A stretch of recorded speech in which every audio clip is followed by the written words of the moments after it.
Overrated UFC fighters. Now, the fighters I'm going to be talking about today, they're not bad fighters. They're just, you guys rate them over here. The UFC ranks them over here. I rank them maybe down here. You know what I mean? That's just how it is. I'm not going to be talking about any unranked fighter just because I feel like you need to kind of be rated first, and then you can judge if they're underrated or overrated. You know what I mean? So I think we should just get into it. First of all, 150, get that to 2,000 right now. I consider myself a little underrated. I'm not that rated at all because I'm only at 150. But like, let's get that up and let's just get into the video. Starting with the flyweight division, I'm gonna have to go with someone who's fighting soon, Asu Almabayev. Now, he is gonna be fighting Brandon Moreno in February 28th, and I'm seeing way too many people not count out Moreno, but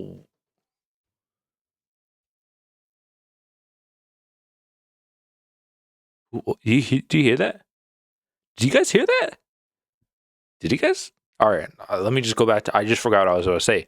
Not count out Moreno, but I'm seeing way too many people just confidently picking Aso Omabayev, and I think his whole UFC run has been really overrated. Now, just looking at his past couple wins, right? Alex Perez, before he got that guillotine finish, Alex Perez was kind of winning that fight. He was not able to take down Alex Perez.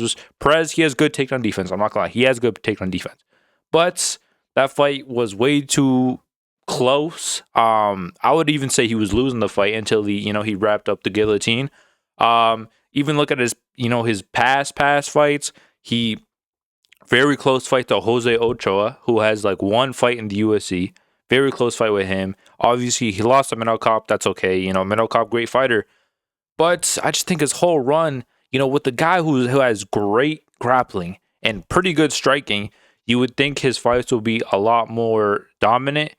Pretty much most of his fights have been very close and very, like, his striking is okay, but it's way too, like, instinct. Like, I don't really see that much high level skill. I'm gonna be real.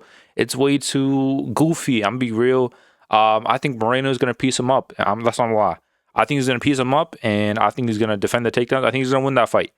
So yeah, I'm gonna have to go with Aso Amabayev. Now moving on to the bantamweight division, I'm gonna have to go with Mario Batista. Even though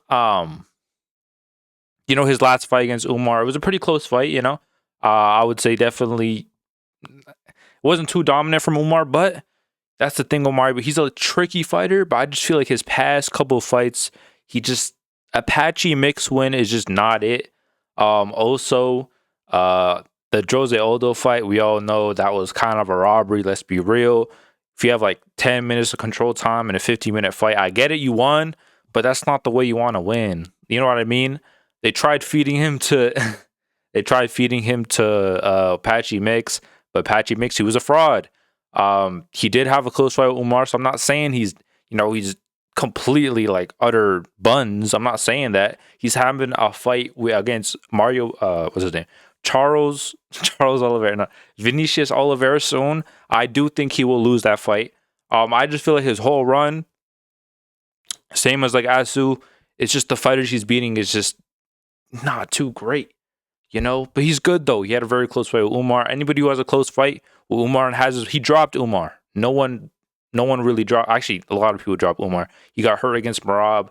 Beksat Al-Makhan dropped Umar. All right, Umar gets dropped a lot, so you can't really hold that. Dropping Umar is like a high accomplishment. He does get dropped a lot, but Batista's good. I just think he's a little overrated. Just a tad bit. A lot of people were picking Batista in that Umar fight, and even now against Oliveira, I think he loses the fight. But he's not very overrated just because a lot of people don't really rate him at all. I mean, real. They don't like him, so that they're like, nah, he's not good at all. But he's good. He's just a tad overrated. Now, moving on. Next division, featherweight. Try to guess who. I gave you the first initial. Lerone Murphy.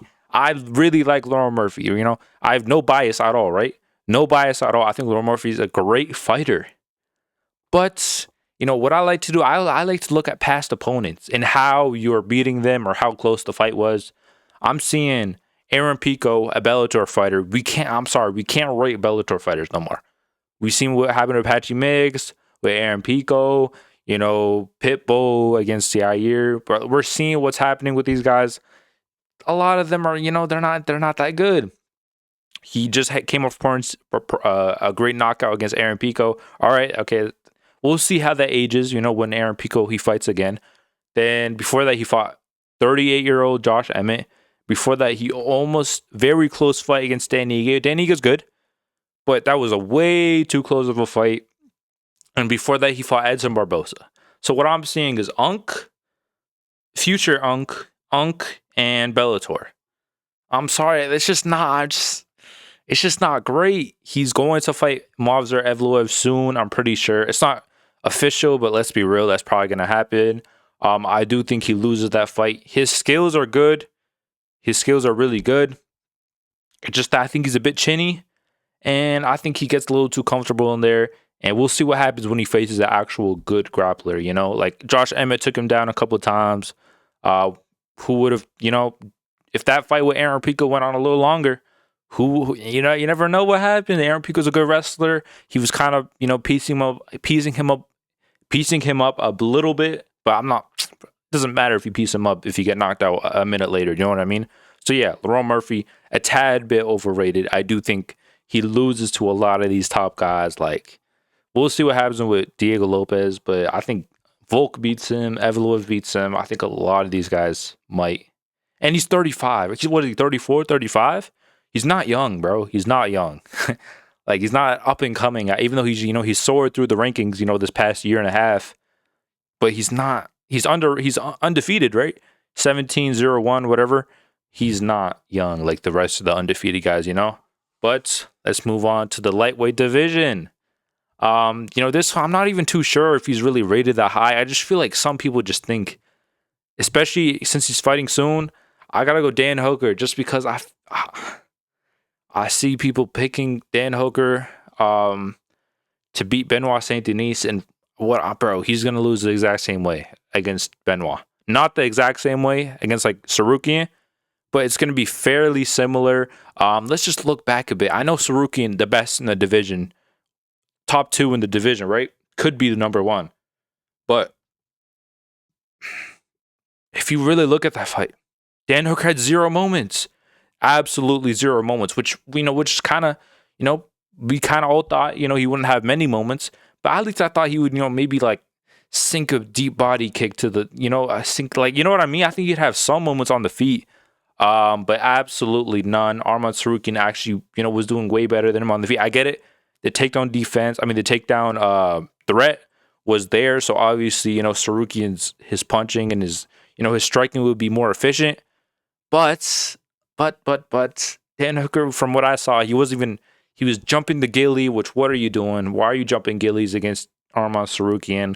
Arman Sarukian's unsubmittable, bro. Unsubmittable. You're not going to submit him, especially Dan Hooker. And even on the feet, bro, it just wasn't it. And then obviously the finishing sequence, the submission. I don't know. I'm not saying he gave up. Let me chill. But I think in his next fight, I think it's going to be a pretty similar performance. I think he might have like one big moment where like he rocks Benoit or something like that. But I think just the takedown threat and Saint Denis' striking, I think he's going to lose pretty similarly. And I think he's going to fall. We just need to see him against strikers. I'm be real. But looking at his past performances, even past, the Arman Sarukian fight, has he really done good against any crap? Like the Gamrot fight, right? That he won that fight. I get it. I think it was a robbery, but it was a very close fight nonetheless. But Gamrot is not a control guy. He's a good grappler, but like he's not really a control. You can get up against Gamrot. You could dish your damage. Gamrot's beatable. But when you see this guy against other grapplers like Islam, Khabib, I know. Khabib, what am I saying? He never fought Khabib. What am I saying? I meant to say Islam. I don't know why I said Khabib. But when he fought Islam, from what I've seen, his grappling is just not it. I know that was a couple of years ago, but we just seen what happened with Armand. I think it's going to be kind of the same thing with Saint Denis. I'm going to be real. And yeah, bro, we have to see what happens with him. He's, he's kind of going back and forth with Paddy. I think Paddy would submit him as well. All right. Moving on. Moving on. Welterweight. I like this fighter a lot. Joaquin Buckley. The only reason I went with Joaquin Buckley, I know he's coming off a loss, so he's not like he's rated like up here. But he's calling out Shavkat. He's calling out Bilal. He's calling out all these guys, above him, which I get it. You're the fighter. You should, be wanting these like big matchups. And I'm seeing his fans or like people, kind of, yeah, that would be a great fight. I'm sorry. His past fights, his whole run in the welterweight division, I know he won like 5 fights in 2024. But if you really look at it, let me just tell you who he fought. Vicente Luque, Colby Covington, Wonderboy, Kamaru Usman, bro. Well, he lost to Kamaru Usman, but he went Vicente, Wonderboy, Colby. I'm talking about Unk, and then they were trying to set him up with another Unk in Kamaru Usman, but Kamaru Usman, he's an Unk, but he's experienced. He has the, he still got it. Unk still has it. Bro, like what are his top 10 after beating Colby and Wonderboy, which those are not bad wins, but they're Unks, bro. I need to see him against someone young and hungry. I know he fought that 6 feet, like 6'5" guy from middleweight. What's his name? Nursultan Ruziboyev. That was a good fight, but he was frail and skinny. He's not a welterweight. Let's be real. He's a middleweight. I need to see more from Buckley. I think it's a tad bit overrated. His grappling, he was getting out grappled with ease with Usman, which Usman's a good grappler, obviously.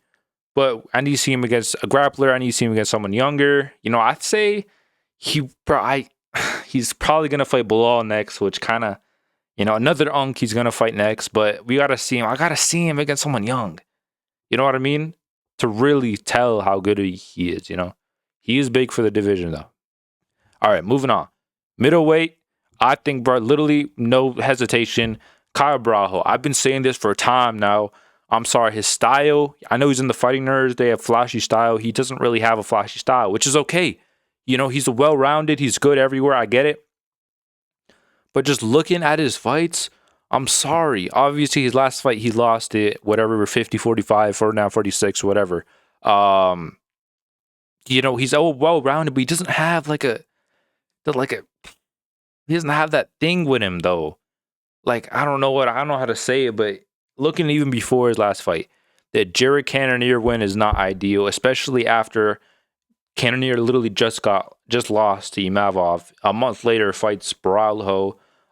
They went 5 hard rounds. Baralho was cut everywhere. Cannonier's good, but I'm seeing guys like MVP and Imavov kind of have their way with Cannonier, and Baralho is struggling very much. Even before that fight, his best win before that was Paul Craig, who, he's retired now. I like Paul Craig, but even before that fight, his best win is Abus Magomedov. I'm sorry, his wins are really overrated. And then his first test that he had in the Mavov, he kind of got dominated. Let's be real. His striking is very simple. He doesn't have, you know what I mean? It's very simple. He's big for the division. He has a great chin. His cardio seems pretty good as well. His grappling, it's good. His striking, it's good. But nothing's like on that like exceptional. Nothing is like, you know what I mean? Like I don't know what is his specialty? It's just being well-rounded and big. That's kind of what it seems like, right? We'll really see, how he does against like a good fighter in his next fight against the Ritter. We'll really see how good he is. By my opinion, I know he's like the leader of the Fighting Nerds. I'm gonna be real. I don't know, bro. I give that to Protest, bro. I'm gonna be real. Give that to Protest because like I don't think I think he loses the next fight. But if you want to argue he wins it, sure, bro. I'm just not. I need to see more from him. I'm gonna be real. I need to see more. But for now, from what I've seen, it's a tad bit overrated. Actually, a lot overrated. I'm gonna be real. Next up, the light heavyweight division. I'm not gonna lie, probably the most hardest division to pick an overrated fighter, just because not many fighters in that division are actually like rated highly. Like, let's be real. Other than Pereira, Ankalaev, Yuri Oberg, who is really rated high, and Mirzakhanov, who is really rated highly. You know what I mean? Like they're all kind of coming off of either losses or you know what I mean, or like a stinky performance. But I did go with Oberg just because obviously his last fight against Reyes, he knocked him out. But let's be real, Reyes, ever since his big comeback, his chin hasn't been tested. So obviously, you hit him with a 1-2, he's gonna get knocked out. Like his chin has not been tested. His chin is just not that good. So all right, he knocked him out. All right. But before that fight, he fought Jan Blachowicz and Volkan Oezdemir. Those fights were literally razor close. Both of them, bro. Both of them were razor close. They're going tit for pat. What's it called? Pit for tat? I don't know what it's called, but they're going hit for hit. It's just very. There's nothing. I don't see. Like he's long and rangy and powerful. He has good timing as well, but I feel like if he takes a little more risks, I think that could benefit a lot. Especially when he has these really close fights like Jan Blachowicz, especially that fight. You can arguably give that to Blachowicz if you really want to.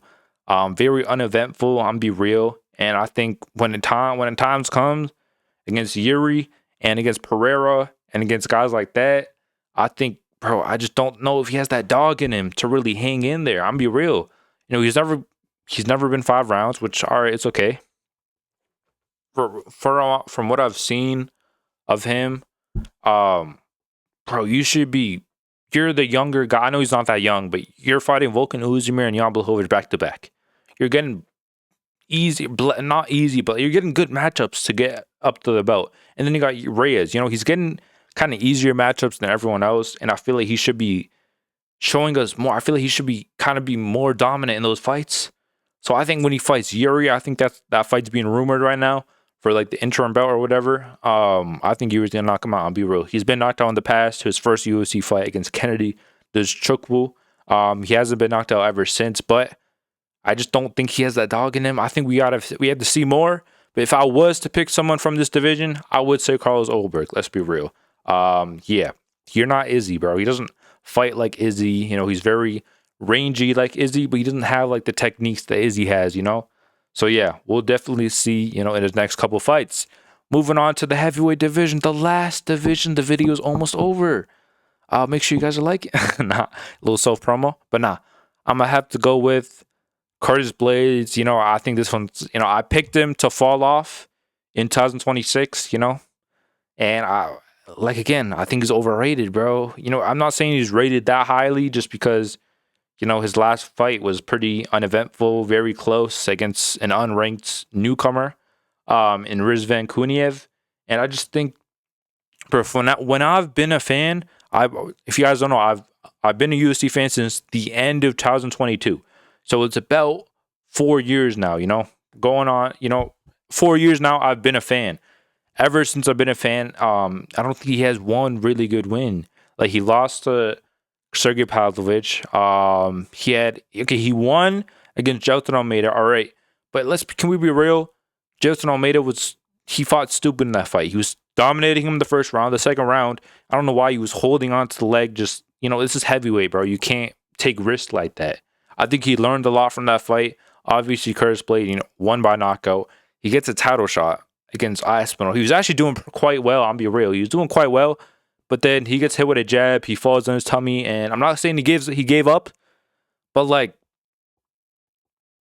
I don't know. It was a little early stoppage. I'm not gonna fault Curtis Blades for that. Obviously, it's heavyweight. Like you don't really know how much power is in a jab at heavyweight. That's probably gonna knock me out, but I'm gonna be real. Obviously, he came back. The Rizvan Cunha fight, that fight was garbage. I'm gonna be real. I like Curtis Blades. His last fight was way too close. I've heard he got injured. And how old is he? He's only 34. All right, that's what I was gonna play the age card on him. But he's coming off injuries. He's coming off a couple uneventful performances, and I just think just a tad bit overrated. He has a very loyal fan base though. Shout out Bedtime. And yeah, subscribe. I'm posting every day for the whole year. Nah, that's not true. I'm be real. That's not true. But boom, that is the video. If you liked, if you have any, if you disagree with me or if you have anyone else in mind, say it in the comments. Other than that, bro, I'm out of here.